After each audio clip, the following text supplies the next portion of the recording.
성도님들 반갑습니다. 9월 22일 수요일 말씀 묵상입니다. 추석 명절은 잘 보내셨습니까? 오늘은 연휴 마지막 날입니다. 다들 피곤하고 지쳐 있을 텐데 오늘 하루 푹 쉬시고 또 내일부터 힘있게 일상을 시작했으면 좋겠습니다. 그래서 오늘 수요 예배는 따로 없다는 것 꼭 기억하시기 바랍니다. 오늘 함께 묵상할 말씀은 출애굽기 19장 1절로 13절 말씀입니다. 오늘 말씀을 통해 하나님께서 우리를 부르신 이유, 다르게 표현해서 우리를 구원하신 이유에 대해 함께 묵상하기 원합니다. 오늘 본문입니다. 이스라엘 백성들은 이제 시내산 앞 시내 광야에 도착합니다. 이때가 애굽을 떠난 지 3개월이 되던 날이라고 기록하고 있습니다. 모세는 시내산에 오릅니다. 거기에서 하나님을 만납니다. 하나님께서 모세에게 말씀하십니다. 하나님께서 이스라엘 백성들을 애굽에서 이곳까지 어떻게 불러내시고 보호하시고 인도하셨는지 말씀하십니다. 그리고 온 세계가 하나님의 것인데 그 중에서 이스라엘 백성들을 하나님의 소유 중의 소유, 즉 보물로 삼으셨다고 말씀하십니다. 동시에 제사장 나라와 거룩한 백성으로 삼으셨다고 말씀하십니다. 그래서 하나님의 말씀에 순종해야 한다고 말씀하십니다. 그리고 이 모든 것을 백성들에게 전하라고 모세에게 말씀하십니다. 모세는 산을 내려와 백성들에게 하나님의 말씀을 전합니다. 그리고 백성들은 순종하겠노라고 응답합니다. 모세는 다시 하나님께 나아가 백성들이 아멘으로 응답했다고 전합니다. 하나님께서 모세를 빽빽한 구름 가운데서 만나시며 백성들 앞에서 영적 권위를 세워주십니다. 그리고 백성들과 언약을 체결하려 하십니다. 백성들에게 이 언약식에 참여하기 위해 무엇을 어떻게 준비해야 하는지 말씀해 주십니다. 오늘 본문의 내용입니다. 오늘 본문에서 하나님께서는 이스라엘 백성들을 왜 애굽에서 불러내시고 보호하시고 인도하셨습니까? 다르게 표현해 왜 우리를 구원하셨습니까? 오늘 본문 5절 6절입니다.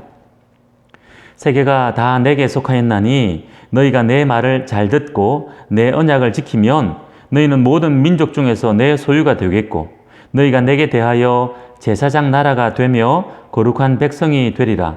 너는 이 말을 이스라엘 자손에게 전할지니라. 왜 이스라엘 백성들을 불러내셨다고 말씀하십니까? 먼저 5절에서 이스라엘 백성들을 모든 민족 중에서 내 소유이기 때문에 불러내셨다고 말씀하고 있습니다.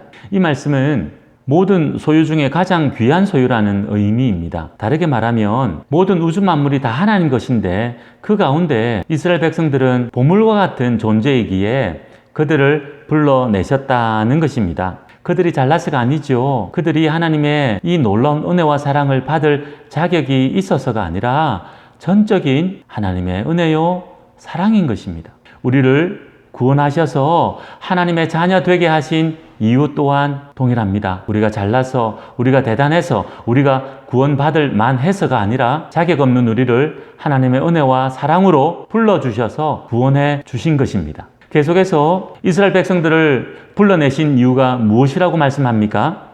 6절은 이렇게 말씀합니다. 제사장 나라로 삼으시려고 그들을 불러내셨다 말씀합니다. 제사장의 역할은 무엇입니까? 백성들의 죄를 용서해 달라고 하나님께 제사 지내며 하나님과 백성들을 중재하는 역할입니다. 이스라엘 백성들을 불러내시고 보호하시고 인도하신 이유 또한 이와 같다는 것입니다. 다른 모든 민족들을 차별하시고 그래서 다른 모든 민족들을 멸망시키시고 이스라엘만 구원하시기 위함이 아니라 이스라엘 백성들을 통해 다른 모든 민족들을 하나님께로 돌아오게 하는 제사장 나라로 사용하시려고 그들을 불러내셨다는 것입니다. 하지만 이스라엘 백성들은 이후 이러한 사실을 깨닫지 못하고 자신들만 하나님께 선택받은 백성이라고 착각하며 교만했습니다. 우리 기억해야 합니다. 우리를 구원하신 이유 또한 동일합니다. 우리를 구원하신 이유도 우리를 왕같은 제사장 삼으셔서 하나님을 알지 못하는 많은 영혼들에게 예수 그리스도의 복음을 전하게 하셔서 하나님께로 돌아오게 하심임을 기억해야 합니다. 마지막으로 이스라엘 백성들을 왜 불러주셨습니까? 6절은 계속해서 이렇게 말씀합니다. 거룩한 백성 되게 하시려고 그들을 불러내셨다는 것입니다. 거룩한 백성이 되게 하신다는 것은 무슨 의미입니까? 하나님의 백성으로 세상 가운데 구별되게 살게 하신다는 의미입니다. 세상 사람들이 이스라엘 백성들을 보면 하나님을 섬기는 자들은 다르구나. 세상의 빛이요 소금이구나를 보아 하나님이 어떤 분이신지 알게 하시려고 그들을 불러내시고 보호하시고 인도하셨다는 것입니다. 우리를 구원하셔서 하나님의 자녀 삼으신 이유 또한 동일합니다. 세상 사람들이 구원받은 우리의 삶을 보면서 예수 믿는 사람들은 다르구나.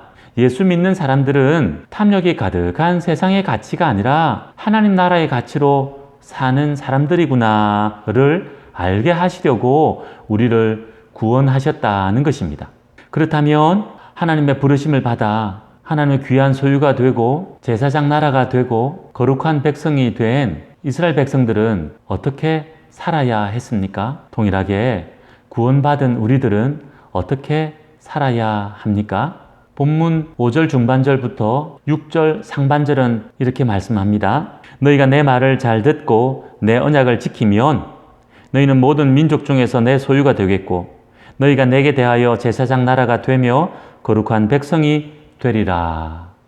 오늘 이 말씀을 언뜻 보면 우리가 하나님 말씀을 잘 듣고 하나님의 언약을 지켜 하나님의 소유가 되고 제사장 나라가 되고 거룩한 백성이 되는구나 라고 이해하기 쉽습니다. 하지만 오늘 말씀의 의미는 반대입니다. 하나님의 소유가 되었기에 하나님께서 우리를 제사장 나라로 삼아 주셨기에 거룩한 백성으로 삼아 주셨기에 하나님 말씀을 듣고 하나님 말씀을 지켜야 한다라는 것입니다. 다르게 말해 우리가 구원받았기에 하나님 말씀에 순종하며 살아야 한다는 것이지요. 꼭 기억해야 합니다. 많은 이들이 너무나 자주 오해하고 착각하는 것이 여기에 있습니다. 순종하여 구원받는 것으로. 하지만 분명히 말씀합니다. 구원받았기에 하나님께 택함 받았기에 하나님께 부름 받았기에 순종해야 한다고 말입니다.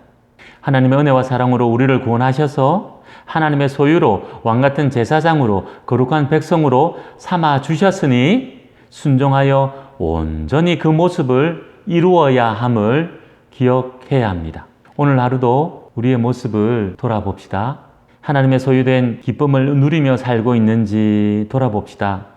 왕같은 제사장으로 그리스도의 사랑과 복음을 전하며 살고 있는지 돌아봅시다.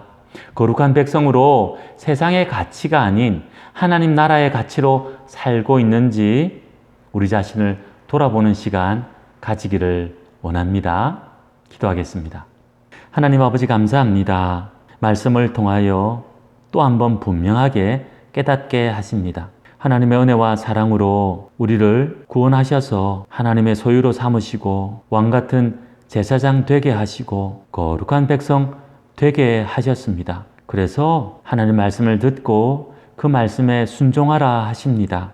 하나님 말씀을 잘 듣고 순종하여 하나님의 소유된 기쁨을 누리게 하시고 왕같은 제사장으로 세상 가운데 그리스도의 복음을 전하게 하시고 거룩한 백성으로 하나님의 자녀다운 모습으로 살게 하여 주시옵소서. 오늘 이 하루도 구원받은 은혜를 기억하며 살아가는 우리 모두 되게 해 주시옵소서.